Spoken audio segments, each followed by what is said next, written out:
14 Februari 2024.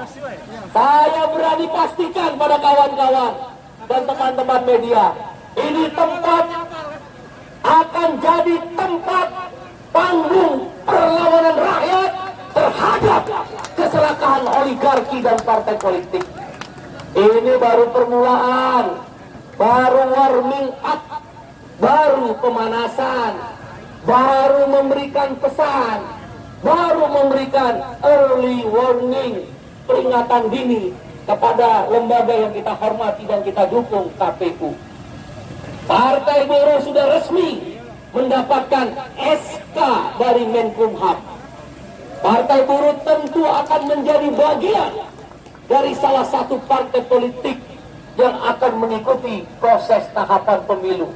Kau persaksikanlah dengan takdir Allah. Andaikan Allah takdirkan, andaikan Tuhan kehendaki, andaikan Tuhan memberkati kita, Sang Hyang Widi memberi kesempatan pada Partai Buruh lolos verifikasi KPU. Kau persaksikan, negeri ini akan kita rubah total football.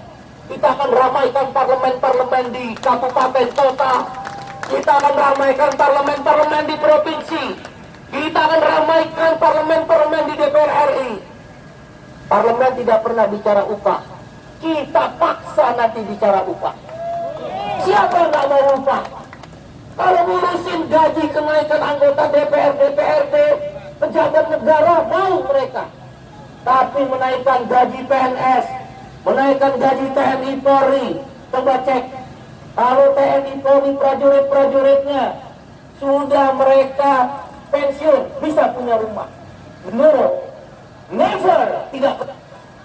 Ada buru-buru yang kontrak dan outsourcing, kalau udah pensiun diputus kontrak, ada punya rumah. Kita akan ramaikan tuh parlemen nanti.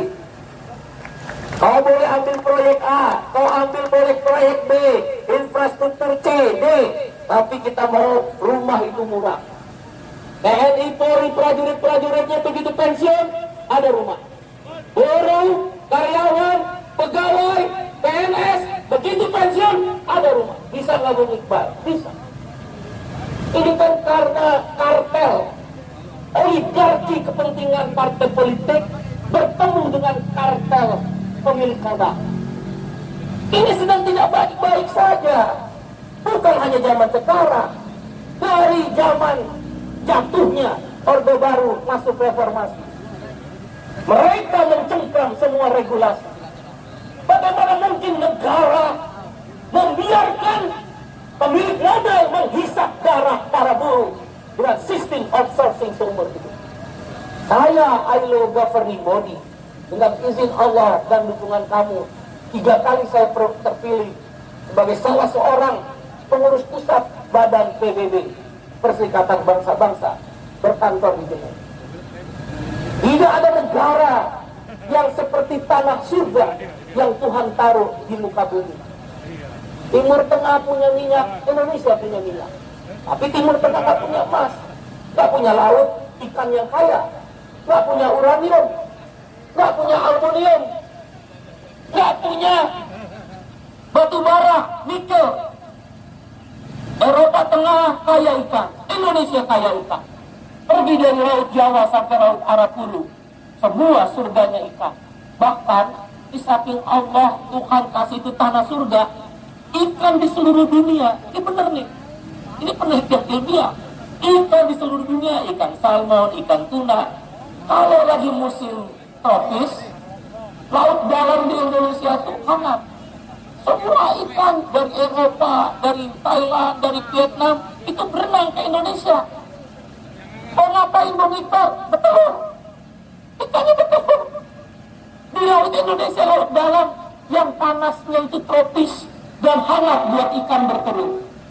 Habis bertelur ngapain lagi tuh ikan? Tuh ikan salmon. Dia pulang lagi ke Eropa Tengah, di Skandinavia, di Belgia, di Norwegia, di Swedia. Habis bertelur, ikannya menetas. Jadi nggak aneh kalau orang Vietnam, orang Thailand, sebagian orang-orang di benua Afrika mencuri ikan di Indonesia. Kenapa? Dia bilang itu anaknya ikan saya, ibunya ada di Pulau 6. Tuh hebatnya Indonesia. Tapi Eropa Tengah nggak punya batu bara, nggak punya nikel, nggak punya hutan tropis, dia 4 musim. Tapi mari lihat berapa upahmu. Kemarin naiknya berapa? Kemarin naik upah berapa? 37.000. 37.000 dibagi 30 hari, kan 37.000 rupiah sebulan. Bagi 30 hari, seharinya berapa? 1.250 perak.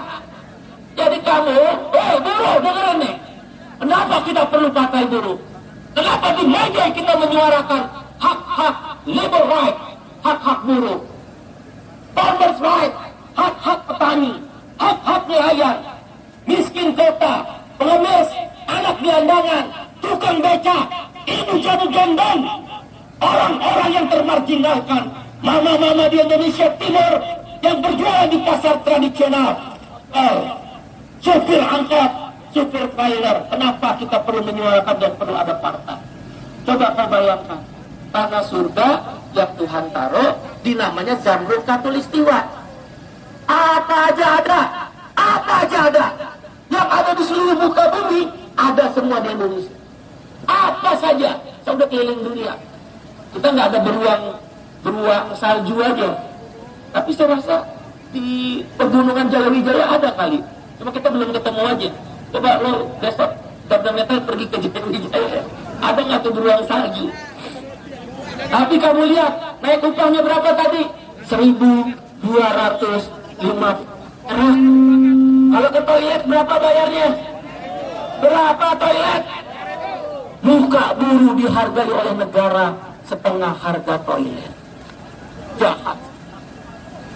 Apakah yang jahat presiden? Bukan. Apakah yang jahat pemerintah government? Bukan. Apakah yang jahat negara state? Bukan. Saya kasih tahu sama kamu. Kenapa kita lahirkan partai buruh? Di seluruh negara-negara dunia, di mana industri sebagai basisnya, maka pasti ada labor party. Apakah namanya partai buruh? Apakah namanya partai sosial demokrat? Apakah namanya partai sosialis? Cukup, enough is enough. Cukup sudah mereka. Siapa yang membuat kita seperti sekarang ini? Para pemilik modal yang rakus dan serakah. Kau lihat, sawit Indonesia nomor 1 di dunia. Sepanjang kau pergi ke Trans Sumatera, Trans Sulawesi, Trans Kalimantan, itu jalan 1000-an kilometer, kiri kananmu akan kau jumpai sawit. Kau lihat rakyat seperti pengemis ibu-ibu. Bahkan ada yang mati mengantri minyak goreng. Bagaikan tikus yang mati di lumbung padi, ayam yang terkapar di gudang padi. Apa yang salah dengan negeri ini? Karena keserakahan, kerakusan para pemilik modal. Tanpa mereka menyimpan minyak goreng, menjual CPO yang sudah tinggi di dunia, mereka sudah kaya. Tapi karena rakus, gigi, serakah, dia gunakan partai-partai politik untuk melindungi mereka. Kau lihat siapa yang ditangkap mafia minyak goreng? Pejabat setingkat dirjen. Dirjen itu adalah pangkat tertinggi seorang birokrat pemerintah. Dia telah disumpah seperti sumpah prajurit TNI dan Polri tentang Sabta Marga. Kesetiaannya adalah pada negara, bukan pada oligarki pemilik. Kau tahu daging mahal kenapa? Karena importir itu membeli di New Zealand, di Australia, pada daging cuma 30.000, 40.000 sekilo. Mereka rakus dan serakah. Mereka sokong pejabat-pejabat negara. Mereka gunakan partai politik untuk melindungi keserakahan kerakusan. Enough is enough. Cukup. Biarlah KPU pada hari ini menjadi saksi kita. Kalau berani-berani mereka, dulu nggak ada partai buruh. Tidak ada satupun yang bisa membubarkan partai politik. Kalau merasa andaikan Allah izinkan, hanya masalah waktu. Di seluruh dunia, 3 kali pemilu, partai buruh atau sosial demokrat atau sosialis kiri di Amerika Latin pasti dia berkuasa. Jangan coba-coba untuk merampas hak-hak kelas pekerja. Tidak akan pernah lagi kita jumpai nanti. Haram hukumnya orang kelaparan di negeri yang kaya. Nanti yang akhir bawah di laut, tanah tongkat batu, bahkan akan tumbuh-tumbuhan apa saja. Kau pijak bumi Kalimantan, di setiap pijakannya ada batu bara, emas hitam yang bisa dieksploitasi hingga 1000 tahun. Tapi karena keserakahan oligarki, kau bayangkan satu pengusaha bisa punya lahan 3 juta hektar. 3 juta hektar itu berapa meter persegi, Mujimin? Matematika lo berapa? Nyontek lagi, udah 5 nyontek. Apalagi kagak nyontek. Bercanda, Mujimin. 3 juta hektar itu artinya kali 10.000 meter persegi. Berarti berapa? 30 miliar meter persegi. Jahanam nggak ini negeri? Jahanam nggak ini oligarki? Dia punya konsesi 30 miliar meter persegi. Rumah buruh berapa, Dang? Rata-rata, Dang? 60 meter persegi lah ya. 60 meter persegi. 30 miliar meter persegi di rumah-rumah prajurit TNI yang udah pensiun-pensiun di Citayam, di Cileput, di Sidoarjo, di Ngoro, di Bantar Gebang. Saya udah datang ke rumah-rumah buruh dan prajurit TNI Polri itu. Betapa jahatnya oligarki pemilik modal yang serakah dan rakus. Dan mereka menggunakan partai. Memang partai itu dia akan poles pro rakyat. Apa yang pro rakyat? Apakah mereka pernah mengantri membeli minyak goreng? Mereka bisa dapatkan minyak goreng yang berkualitas tinggi.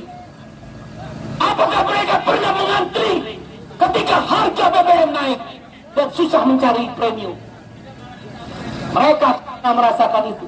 Bahkan kakinya aja nggak pernah nginjek ubin mah tanah. Pergi ke kantor dari rumah pakai sepatu, naik mobil sepatu, masuk kantor lantai marmer pakai sepatu, ke kamar mandi pakai sepatu, pulang sampai rumah pakai sepatu, mau tidur aja pakai sepatu. Orang kaya. Tapi coba kau lihat, coba itu pecah-pecah itu kalau punya telapak kaki main, ya itu pasti pecah-pecah. Ya kenanya tanah, kenanya upin yang harga tegel. Saya tidak anti orang kaya, saya tidak anti kepada kapitalisasi, saya tidak anti pada modal. Yang kita anti, yang kita lawan adalah keserakahan dan kerakusan. Tidak perlu nimbun minyak goreng, tidak perlu nimbun CPO. Masa sampai harus Pak Jokowi menyetop ekspor CPO, baru mereka kalang kabut? Kan jahanam ini mereka semua. Kalau tahu partai politik oligarki yang sekarang ada dipakai. Siapa yang ngomongin minyak goreng harga eceran tertinggi 14.000? Dan siapa juga yang ngomongin minyak goreng ditaruh dalam mekanisme pasar? Pagi tempe, sore tahu. Jabat apa itu? Tunjuk kepada keserakahan dan kerakusan pemilik modal.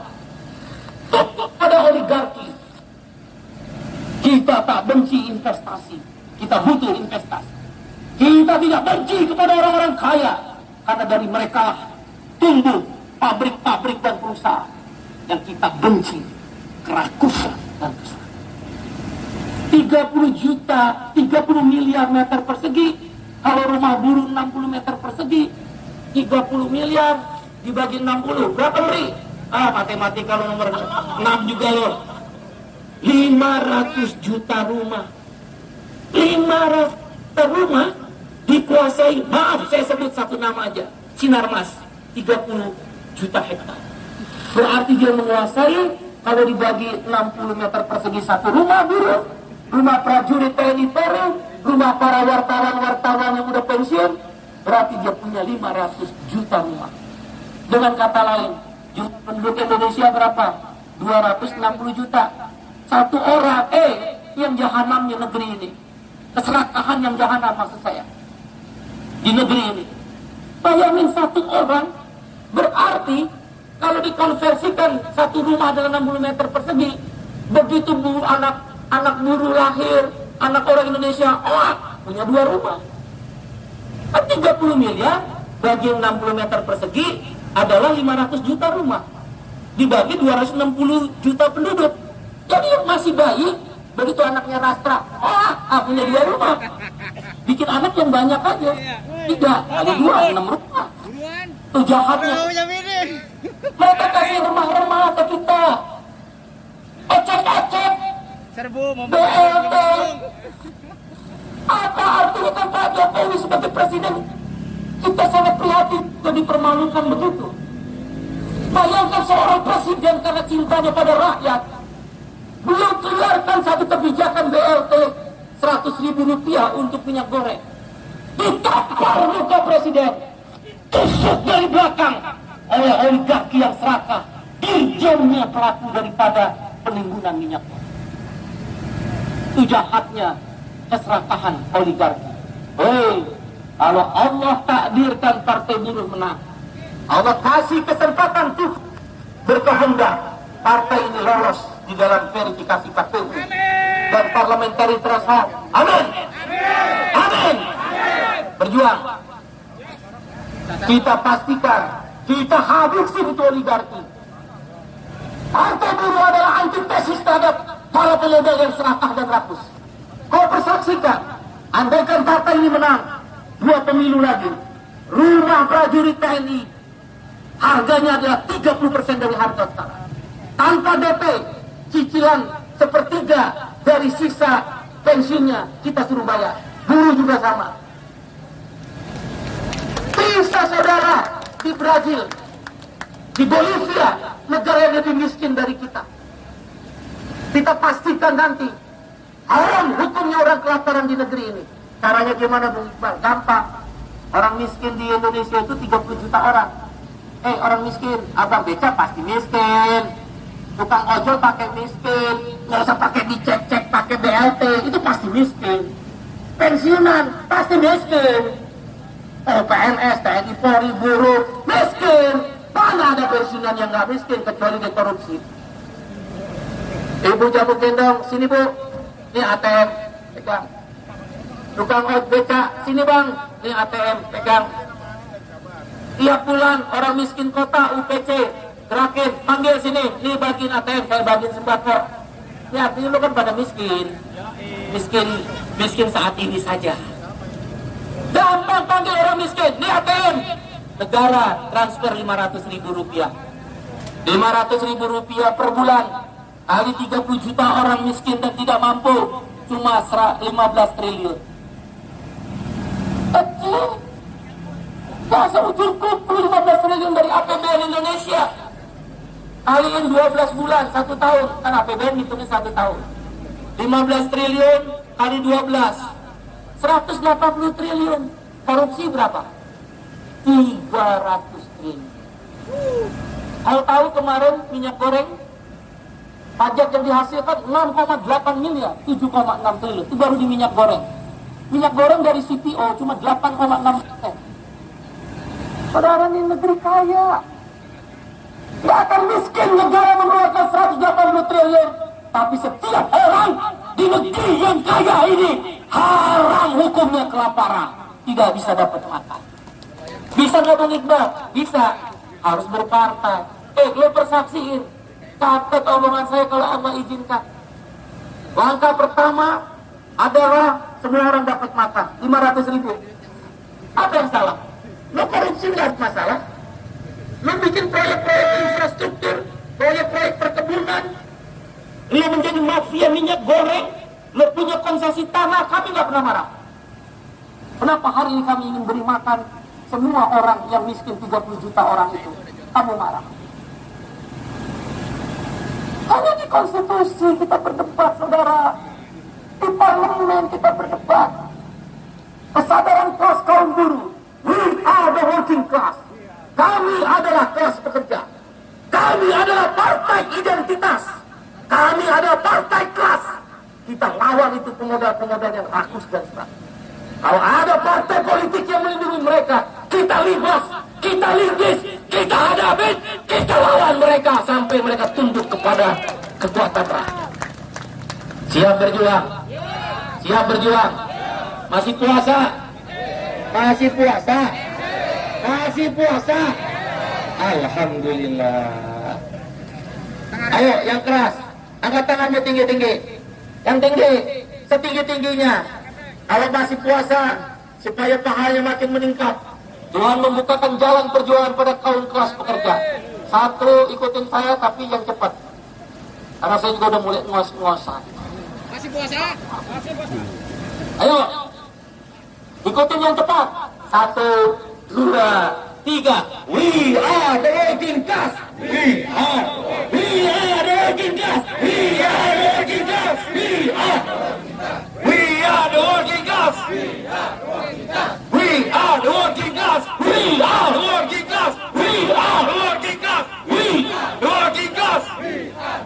Supaya kamu tahu sekarang, kamu, saya, mereka orang-orang kecil, termasuk prajurit TNI Polri yang sudah pensiun.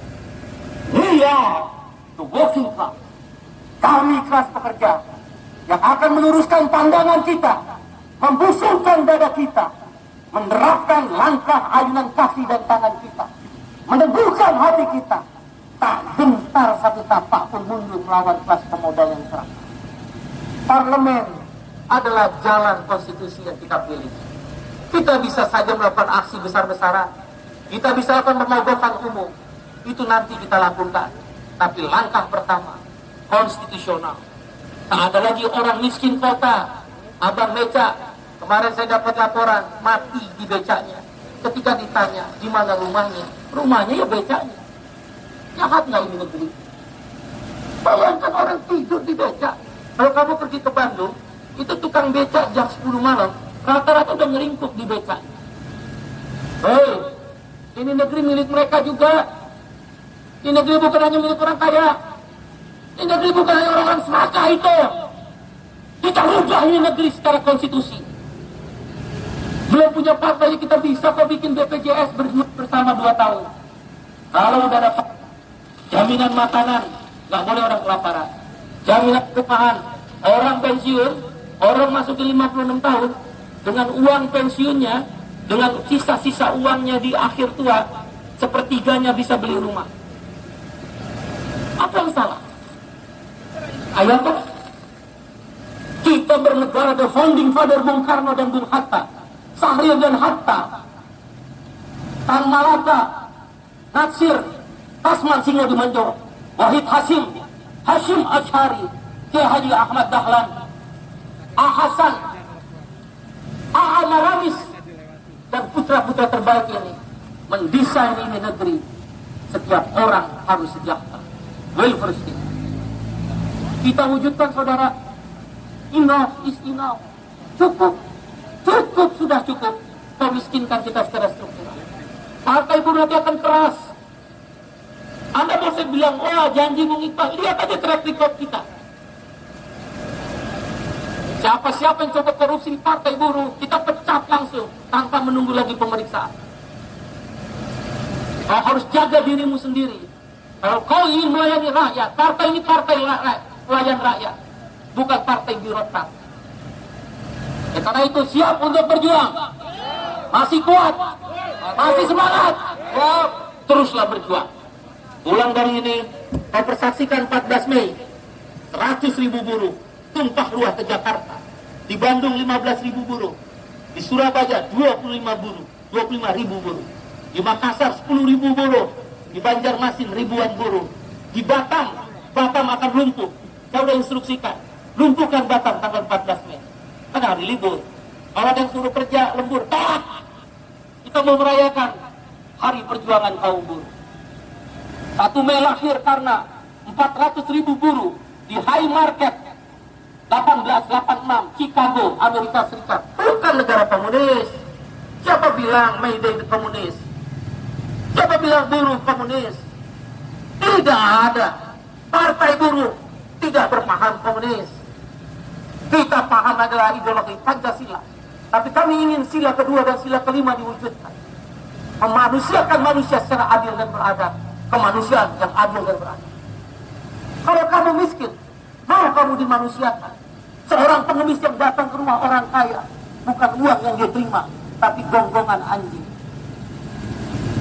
Seorang pembantu yang bekerja di rumah orang kaya, bukan upah yang layak mereka terima, disetrika tangan dan punggungnya. Siapa bilang orang mau tahu jadi TKW? TKI tidak ada yang mau, saudara.